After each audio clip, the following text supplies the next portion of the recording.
contacté par des partenaires qui ont été rassemblés autour d'une société qui s'appelle NVIDIA, qui est spécialiste dans le vidéo et le cloud en particulier.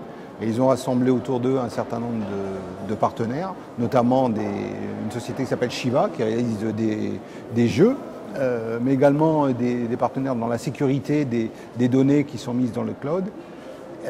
Autour de cette idée, on a rassemblé des enseignants pour tout d'abord construire un scénario pédagogique, donc autour d'une collègue professeure de lettres.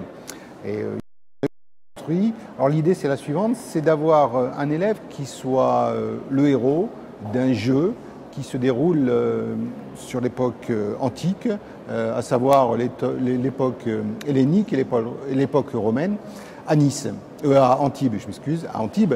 Et donc cet élève héros du jeu va être un élève de 6e qui correspond exactement à la période d'études justement de cette époque antique en histoire géo, en histoire des arts, etc. Donc on a assemblé autour de cette idée différents enseignants de différentes disciplines, en arts plastiques, en éducation musicale, en technologie, en lettres, pour donner à chacun leur rapport autour de ce jeu sérieux. Alors on en est où? Le jeu est terminé? Non. Pour l'instant, le scénario est écrit.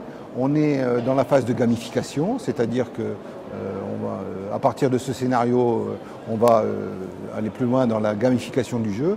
Et on en est aujourd'hui on a sélectionné quelques séquences qui nous servent de support pour communiquer. La société NVIDIA est très attentive à la qualité du jeu. Donc on est sur des jeux 3D de même qualité que des jeux qu'utilisent les jeunes aujourd'hui avec vraiment du 3D interactif. Donc on en est là aujourd'hui sur l'application. L'objectif c'est de viser sur une classe dès la rentrée prochaine. Mais ça nécessite aussi quelques contraintes techniques puisque comme on est sur du cloud, on est sur du haut débit qu'il faut mettre en œuvre. Donc de la fibre, il nous faut un collège avec de la fibre pour qu'on puisse mettre ça en œuvre dans un établissement scolaire. Ok, donc du coup vous visez le marché des collèges connectés de France? Tout à fait large marché. Et donc on a tout à fait donc cette intention. Bon, on est tout partout. Les collèges sont maintenant, il y a des plans de raccordement à la fibre qui se mettent en place et c'est une de nos priorités aujourd'hui parce que vraiment on a des contraintes de débit dans beaucoup d'établissements au vu des volumes qui augmentent sans arrêt.